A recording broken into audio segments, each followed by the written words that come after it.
Ok, allez, on va pouvoir démarrer cette nouvelle démonstration avec Tim Leroy de la société LogMeIn. Bah, vas-y, tu peux prendre le micro. Et la question qui est posée, c'est dans quelle mesure les comportements en ligne impactent positivement le business? Merci. Ok. Bonjour à tous, merci d'être venus à cette présentation. On est sur un espace solution où on va avoir des démonstrations plutôt techniques. Donc je vais montrer pas mal d'outils. Je vais aussi vous apporter en fait des pistes business. Effectivement, voir les comportements en ligne, comment on peut les changer et comment ça va impacter le business. Déjà, je vais me présenter. Je suis Tim Leroy. Je suis Senior Solutions Consultant ou alors ingénieur avant-vente. Donc je travaille sur le marché français, entre autres, pour l'ASPAS, pour la société LogMeIn. Et donc, on va proposer en fait une solution qui s'appelle l'ASPAS, qui va être un gestionnaire de mots de passe. Bon, on en parlera un peu plus tard. Aujourd'hui, déjà, on arrive sur un marché de l'entreprise qui est techniquement, en 2020, et quelque part un peu décevant. Pour des gens qui viennent de l'informatique, pour quelqu'un qui est un script qui dit comme moi depuis que j'ai 12 ans, je trouve ça un peu dommage qu'on ait toujours les mêmes problématiques de mots de passe, par exemple, où on a, je vous donne un exemple avec un cas très connu de cette personne qui s'est fait interviewer, je crois que c'est ça, en fait c'était à Hawaï, quelqu'un qui s'est fait interviewer sur les failles sismiques, sur ce qui s'est passé en fait sur cette île, et il avait son mot de passe qui était sur son écran. C'est quelque chose qui arrive. C'est quelque chose qui arrive pourquoi? Pour différentes raisons. On ne va pas changer l'humain, ok?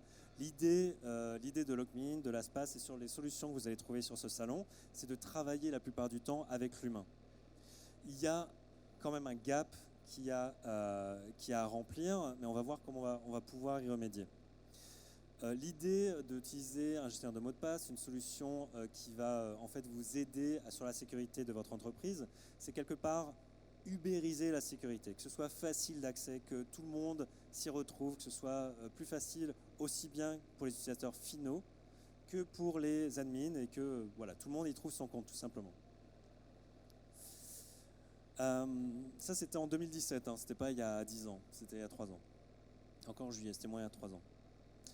Donc aujourd'hui, on a effectivement des entreprises qui utilisent des post-it, qui utilisent des fichiers Excel, qui utilisent des carnet de mots de passe. J'ai failli ramener un carnet de mots de passe qui est encore très utilisé par mes parents, par les vôtres probablement ou vous-même. Ça arrive, c'est pas grave. Moi, j'aimerais faire un petit sondage juste pour vous réveiller après manger. Qui a déjà vu ce genre de choses en entreprise? Voilà, merci. Alors là, on a un bon 65-70% à vue de nez. Et ça ne m'étonne qu'à peu près. Et encore une fois, c'est pas grave. Ça dépend. Il faut mesurer l'inconvénient de la sécurité versus l'utilisation. Donc on va voir ça ensemble. Maintenant, il faut prendre conscience de ça. Vous êtes sur ce salon pour cette raison-là. 80% des incidents sont dus au mot de passe. Okay? Aujourd'hui, on a plein de solutions pour s'identifier. On a de la biométrie, on a du multifacteur, on a des codes envoyés par email, par SMS, etc. Et du SSO. La plupart du temps, et encore aujourd'hui, on a toujours 80% des incidents qui sont dus au mot de passe parce qu'on a beaucoup de mots de passe qui sont utilisés. Des solutions qui ne permettent pas d'utiliser de mot de passe ou alors des solutions qui simplement ne veulent pas évoluer d'une manière ou d'une autre. Des fois, ce n'est pas possible.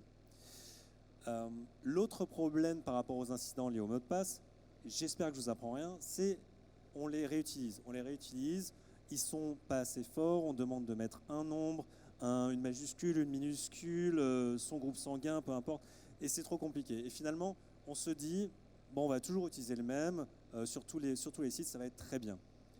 Le problème de ça, et je ne vais pas passer trop de temps là-dessus, mais vous pourrez m'interroger par la suite, c'est qu'on va faire ce qu'on appelle du credential stuffing.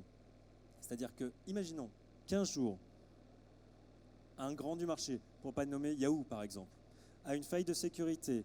Votre identifiant Yahoo, c'est le même que votre identifiant Gmail, c'est le même que votre identifiant Spotify, de votre identifiant Facebook, de votre client SAP, de votre Salesforce, de tout. Et qu'est-ce qui se passe? Les hackers vont utiliser ces identifiants, vont essayer partout et voir ce qui marche. Et c'est comme ça qu'on arrive à accéder à vos emails. Donc c'est très important d'avoir des mots de passe uniques, complexes, et que ce ne soient pas les mêmes de la version personnelle que la version professionnelle. Version parce que parfois les outils se recroisent. Alors comment on va arriver à ça? Alors comment utiliser toujours des mots de passe, mais que ce soit plus sécurisé?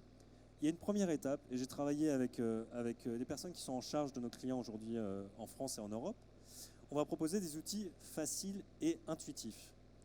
On a beaucoup de discussions, et je ne vais pas taper sur eux parce qu'ils ont une solution excellente, mais on a beaucoup de personnes qui viennent nous voir en disant on utilise KeePass, c'est hyper bien pour tout ce qu'on veut faire sur nos équipes techniques, mais par contre, nos personnes du marketing ou nos personnes des finances, elles ont un peu de mal à s'y mettre. Et je comprends tout à fait. Encore une fois, on est sur du facteur humain, donc il faut avoir des outils qui soient intuitifs. On a des personnes de la concurrence aussi qui fonctionnent très bien dans ce sens. Donc c'est pour ça qu'on va utiliser de notre côté LastPass. On va proposer LastPass qui est une solution de gestion de mots de passe, SSO et de multifacteurs qui va être accessible de partout à n'importe quel moment. On répond à beaucoup de besoins. On ne répond pas à tous les besoins, mais on s'aperçoit qu'effectivement aujourd'hui en entreprise, on a besoin d'une solution voilà, que Madame Michu, que ma mère, que ma sœur, que mon collègue arrive à utiliser facilement et qu'on puisse aussi partager des mots de passe facilement. Ça, c'est un sujet très important en entreprise. La plupart du temps, on n'hésite pas à envoyer son mot de passe par email, la plupart du temps, par Skype, peu importe. En fait, on a des mots de passe en clair qui arrivent partout. Donc ça, on ne veut plus le voir. Ça, on ne veut plus le voir parce que le problème, ce n'est pas du credential stuffing. Ça veut dire qu'on a quelqu'un qui peut potentiellement venir entre les deux. Pour information, Skype, les conversations, vos admins peuvent le voir. Si vous donnez votre mot de passe, ça veut dire que vos admins le connaissent. C'est un peu dommage. Donc, il y a d'abord un outil à proposer. Ça peut être LastPass, ça peut être d'autres outils, ça peut être une suite d'outils. Pas de problème, on est là pour vous accompagner. En parlant d'accompagnement, il y a une conduite du changement. Alors, facteur humain, on a un outil. Maintenant, il faut amener vers l'outil. Il faut faciliter le changement. Il faut mettre en place cet outil, expliquer comment on intègre, comment on le déploie. Il y a deux aspects pour ça. Je vais d'abord parler de l'outil, de la partie technique. La partie technique, elle aura trait à comment on s'intègre finalement aux solutions existantes. Donc, par exemple, vous avez un annuaire, cas d'étude, cas d'usage très pratique. On va gagner du temps, donc de l'argent, à avoir une solution de confiance, une source de confiance qui va être un annuaire, par exemple AD ou Azure, sur lequel, à chaque fois qu'une personne va arriver, elle va avoir accès à une solution sécurisée, par exemple LastPass, avec peut-être un partage des identifiants dont il doit avoir accès. Par exemple, l'admin serveur de production, parce que c'est une personne des IT. Donc on peut hériter des groupes, on peut hériter des utilisateurs pour avoir un onboarding facile. Et puis après, quand une personne quitte la boîte, en claquant la porte ou gentiment, eh bien, on peut désactiver son compte automatiquement. Et pareil sur du déploiement. Déploiement de plugins navigateurs. Donc encore une fois, on s'intègre aux navigateurs qui sont dans l'entreprise. Et l'idée, c'est de proposer un coffre-fort à chacun, qui sera facilement accessible, sur laquelle on pourra s'identifier assez facilement. Et par ailleurs, on pourra aussi proposer non seulement d'y accéder par un mot de passe maître ou par la fédération d'annuaires AD, Azure, Okta aujourd'hui, qui sont d'ailleurs sur le salon. Et on peut aussi proposer de pré-remplir les coffres-forts en disant mais vous utilisez Salesforce? Allez, utilisez Salesforce, vous mettez votre mot de passe, vous allez régénérer un mot de passe parce que ça sera plus sécurisé. Et en fait, on va commencer. Alors, vous connaissez Salesforce, vous savez, vous avez déployé une licence pour chacun, vous avez payé assez cher pour ça, d'accord? Maintenant, il y a une autre étape qui va être de mesurer. On a beaucoup de personnes qui viennent nous voir, qui se disent on va avoir un impact financier. Si jamais il y a un problème, il y a le CISO qui se dit ça va payer, ça va faire très très mal. Effectivement, en moyenne, on a, je crois, 4 millions de dollars de dommages pour chaque brèche dans une entreprise, toutes confondues dans le monde. C'est beaucoup. Donc c'est aujourd'hui une menace comme une épée de Damoclès. Ok, il y a des solutions très simples. Et c'est là où on va proposer des solutions. Vous allez pouvoir trouver des solutions ici qui vont être ce qu'on appelle du quick win. Si on parle de mot de passe, on va parler de gestionnaire de mot de passe. Le problème d'aujourd'hui, c'est que vous utilisez une solution open source ou une autre solution extérieure, etc., si vous n'avez pas une centralisation, si vous n'avez pas la main mise dessus, vous n'avez pas de mesure. Vous naviguez dans le noir. C'est-à-dire aujourd'hui, vous voulez voir votre CISO, vous dire « Ah, je veux mettre 20 000 € sur la table pour avoir une solution de sécurité. Dis ouais, mais aujourd'hui, est-ce que tu es sûr que c'est sécurisé ou pas? Bah non, c'est pas. Donc en fait, c'est là où on va accompagner au changement aussi niveau mental, c'est dire, ben, d'abord il faut payer pour savoir, il faut payer pour auditer quelque part sur l'utilisation, de manière très douce, c'est-à-dire qu'on va proposer une solution de gestion de mot de passe. Et en fait, je vais vous montrer très rapidement, si je peux. Voilà. Alors c'est très gros ici, mais je pense que comme ça vous le voyez tous. Ça c'est un coffre-fort LastPass. Et vous voyez que à gauche, ici j'ai un challenge de sécurité. Ça c'est mon coffre-fort. Oui, j'ai mis mon Amex, j'ai mis mon Evernote, j'ai mis un peu tout là-dedans. Et l'idée c'est que je peux mesurer quelle est ma performance en termes de sécurité. Si je me rappelle de mon mot de passe maître.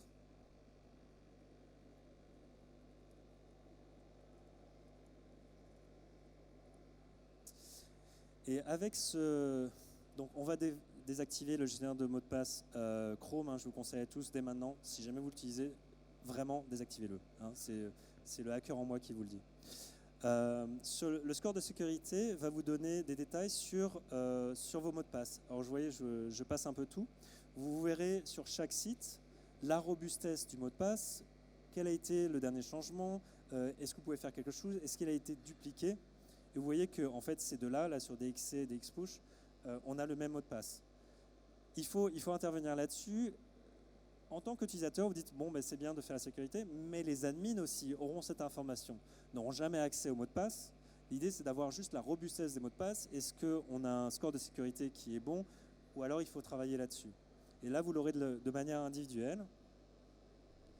Et bien sûr, côté console d'administration, que je vais vous montrer maintenant, vous aurez la moyenne, le score de sécurité moyen qui sera en gros en plein milieu et sur lequel vous allez pouvoir travailler. Donc peut-être au départ, 58% c'est un bon score. Hein. Si vous venez nous voir sur un stand, sur notre stand, on a un rapport annuel, donc on a plus de 53 000 entreprises qui travaillent avec nous et on a fait un état de la sécurité sur tous ces mots de passe. 52% en moyenne en fait sur les entreprises. Et pour chaque utilisateur, en fait, vous allez pouvoir aller plus loin vous avez sur cette deuxième colonne le score de sécurité et vous saurez si, par exemple, Jeff n'a pas un bon score de sécurité. Et vous saurez pourquoi il n'a pas un bon score de sécurité. Et vous verrez aussi le score de mot de passe maître, la force des mots de passe moyenne, le nombre de mots de passe vides, 18, Jeff ne fait n'importe quoi, il ne sait pas utiliser LastPass, je pense. Et donc vous allez pouvoir le contacter. Et vous aurez plusieurs rapports que vous allez pouvoir croiser comme ça pour voir le nombre de sites, la robustesse des mots de passe. Donc par exemple, j'ai 136 sites, ce qui est bien. Jeff utilise LastPass. Peut-être qu'il utilise mal, mais il l'utilise en tout cas et c'est ce qu'on veut. Et on a d'autres personnes qui sont des bons exemples. Et dans ce cas-là, pareil, il faut les utiliser en tant que champion. Et souvent, sur notre accompagnement, on va même gamifier quelque part cet onboarding en disant on va essayer de donner des lots à des personnes avec le meilleur score de sécurité. Ça peut être très marrant. Ensuite, la prochaine étape, je dirais, c'est, j'en parlais un petit peu déjà, c'est communiquer.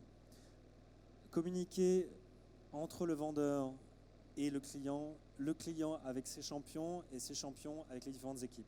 Okay, on a un changement de mentalité. Il faut faire comprendre, il faut faire avouer. On n'aime pas reconnaître ses torts. Okay, il faut faire avouer que oui, on utilise le même mot de passe tout le temps. Il n'est pas fort non plus, il n'est pas robuste. Donc autant utiliser des mots de passe peut-être uniques et qu'on va générer. Et c'est là où il faut travailler même avec la communication interne. On va proposer même des documents qu'on va vous fournir en tant que vendeur pour pouvoir communiquer et sensibiliser les gens. Parce qu'une fois, en fait, une personne va arriver sur son poste de travail une fois que l'outil sera déployé et vous n'aurez rien à faire si ce n'est vous identifier. Et après, ça va aller tout seul. Vous n'aurez pas des pop-up de Chrome pour stocker son mot de passe. Vous aurez juste LastPass qui va vous proposer ce qu'il faut. Bon. Ce qu'on va faire la plupart du temps, en fait, ça va être un peu plus précis. Ça va être un plan de communication en 3 phases. Faire du teasing en disant attention, quelque chose arrive, ça va vous aider dans la vie de tous les jours. lancement évidemment du produit, on va peut-être faire une réunion, un all hands, vous allez faire un webinaire peut-être, et puis une animation autour de ça, c'est ce qu'on va vous proposer. C'est bien, et aujourd'hui on voit qu'il y a toujours une progression sur l'investissement sur la cybersécurité. L'animation autour de la cybersécurité, c'est toujours un budget qui arrive à se débloquer, donc on va aller dans ce sens-là. Et puis surtout, si vous êtes dirigeant d'entreprise, si vous êtes dans le leadership ou dans les ressources humaines, vous allez savoir que des personnes ont des sensibilités différentes. Et du coup, vous allez proposer des formations différentes. Donc, on a des personnes qui sont plutôt autodidactes, je vais y arriver, s'assurer d'un lieu, des liens ou des ressources vidéo qui sont, un endroit où tout est réuni, peut-être dans un intranet. Des personnes qui auraient besoin d'être plus assistées, pas de problème, on a des réunions d'information, des animations, etc. Et enfin, des gens réfractaires, et dans ce cas-là, il va falloir un peu les séduire avec du café, à manger, à boire. Il va falloir gamifier, comme je vous ai dit, le lancement. Là, on est déjà rentré dans l'utilisation de l'outil, si vous voulez. Et il y a une autre étape, en fait, qui va être l'objectif final de votre lancement en entreprise pour la sécurité, enfin pour un renforcement de la sécurité des mots de passe en entreprise. Donc on va renforcer, c'est-à-dire qu'on va commencer à mettre des règles. Pour cela, je vais vous montrer en fait deux, trois choses. Donc là, je suis toujours sur la console d'administration. La première chose, c'est mon cher Jeff, John, etc. Je vais avoir des rapports qui vont me dire quelles sont ces personnes qui auront effectivement des mots de passe maîtres faibles, des invitations qui n'ont pas été acceptées, ça veut dire qu'ils n'ont pas encore créé leur compte LastPass, ou alors simplement qu'ils ne sont jamais identifiés, qu'ils ne sont jamais utilisé LastPass, ou alors ça fait trop longtemps. Je vais avoir en termes de contrôle quelque chose d'assez soft, et encore une fois on va faire gagner du temps aux admins, c'est-à-dire qu'on va notifier directement par email toutes les personnes qui ont un challenge, un score de sécurité assez faible ou qui n'ont pas assez de sites dans leur coffre-fort, etc. Ça, c'est ce qu'on appelle pédale douce. Et après, on a la pédale dure qui va être la stratégie de sécurité. Et dans ce cas-là, on va pouvoir appliquer beaucoup de stratégies différentes. Alors, je vais vous sortir une petite liste de plus de centaines de stratégies d'entreprise qu'on peut appliquer ici. Vous voyez, la première sur laquelle on parle beaucoup, c'est simplement restreindre l'accès à ce coffre-fort selon l'adresse IP, sur une plage d'adresse IP. Par exemple, si on est dans les bureaux ou alors avec un VPN uniquement. On peut tout à fait aussi activer certaines déconnexions automatiques, forcer un certain niveau de mot de passe maître. Et moi, ce que j'aime bien également et ce que je recommande sur toutes les utilisations de mots de passe et gestion de mots de passe, c'est le renforcement de multifacteurs. Pourquoi multifacteur aussi? Parce que ça vous permet on a des solutions aussi qui permettent de faire du multifacteur sans mot de passe. Et ça, en fait, on commence à avoir un lien vers le futur du mot de passe. Et là, on va encore gagner plus de temps et d'argent en entreprise. C'est vraiment sans utiliser de mot de passe et en utilisant votre téléphone mobile ou peut-être un device, quel qu'il soit, qui vous permet de vous identifier sans mot de passe. Et donc, on peut renforcer une stratégie de sécurité en exigeant l'utilisation de multifacteurs. Voilà. Donc, on a plus d'une centaine, donc on ne va pas les faire maintenant, mais c'est pour vous montrer, en fait, finalement, le dernier volet de l'administration quand on est sur le déploiement d'un système de sécurité comme LastPass en entreprise.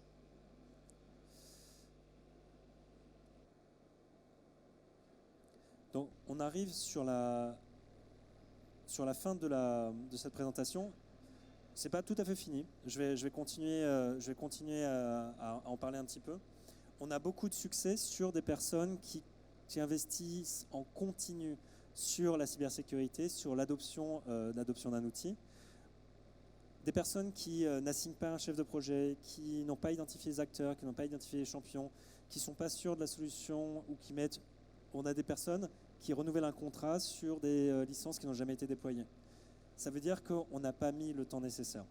Il faut changer ces mentalités. C'est pour ça qu'on est là pour sensibiliser, pour discuter, pour remettre de l'humain finalement dans cet espace de sécurité. Et je crois que c'est d'autant plus important. Merci. Tu as des questions? Oui. Est-ce qu'il y a des questions dans la salle pour Tim?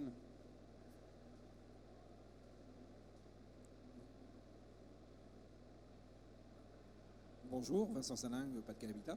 Bonjour. Je voulais savoir où sont stockées les données en termes de Où sont stockées RGPD. les données? J'adore cette question. Vous avez 15 minutes. Alors, où sont stockées les données? On a plusieurs serveurs sur notre cloud privé. Vous pouvez être opt-in pour être uniquement en Europe. Ceci étant dit, j'ai quelqu'un qui est venu me voir ce matin qui m'a dit bon, où sont vos données? Si c'est aux États-Unis, ils ont accès à tout. Alors c'est très large hein, comme statement. C'est pas exactement vrai et puis ça dépend de beaucoup de lois. En général, on pose cette question parce que justement, c'est un problème au niveau de loi. On se dit que voilà, le Patriot Act fait qu'on doit avoir accès à certaines données. Après, il y a le Privacy Shield qui empêche ça. Normalement, c'est une loi. Après, on a un autre aspect qui est oui, mais si vous avez des vulnérabilités, si vous êtes hacké, là, on s'en fiche. Là, vous voulez être aux États-Unis, en Turquie, à Londres, peu importe, hein, vous serez hacké de la même manière. Souvent, on a des personnes qui viennent nous voir aussi en me disant est-ce que vous avez des solutions on-prem? Pourquoi du on-cloud? Bon, déjà, on a une boîte avec 17 produits qui sont tous on-cloud, qui sont tous des logiciels sur 3 business units différentes, dont Identity Access Management. On a toujours la sécurité au cœur de notre cellule de développement. Et on a surtout des certificats et des pen testers. J'espère qu'ils seront dans ce salon, etc. Et qu'ils me disent bon, on a testé et on n'a rien trouvé. On a un bug bounty, etc. avec Bugcrowd qui est là-bas.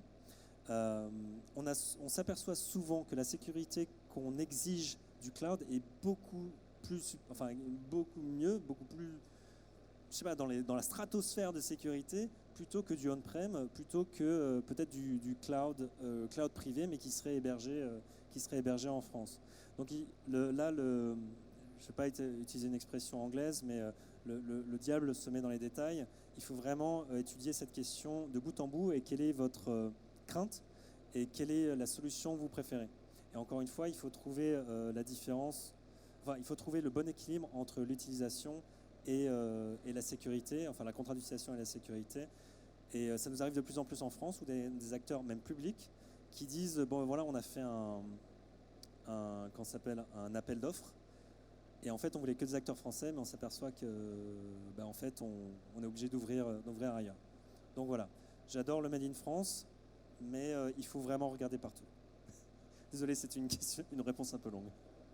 Une autre question?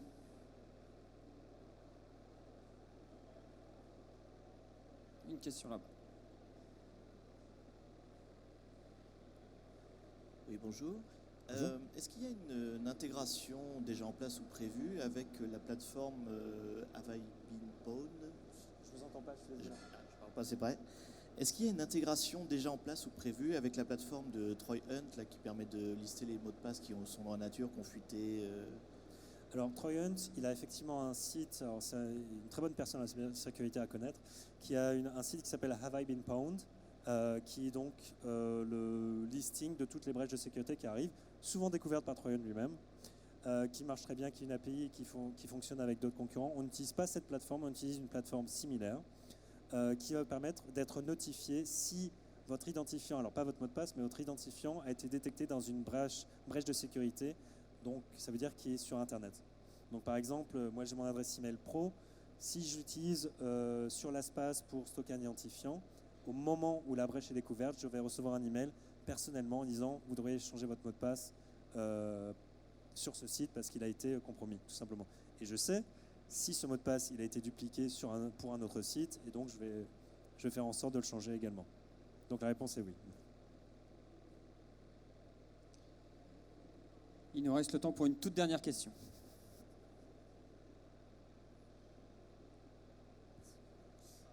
Bonjour. Alors du coup, ma question c'était sur le scoring des mots de passe qui sont stockés par l'espace. Si on peut scorer le mot de passe, ça veut dire qu'il est en clair, pas haché, comment ça marche? Est-ce que le chiffrement il intervient sur une couche au-dessus et donc ça permet de les stocker en clair?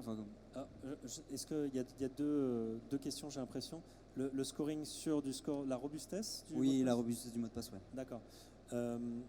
ce qui va beaucoup compter, c'est la longueur. La formule, je ne la connais pas par cœur. Elle est sur notre site de support, exactement.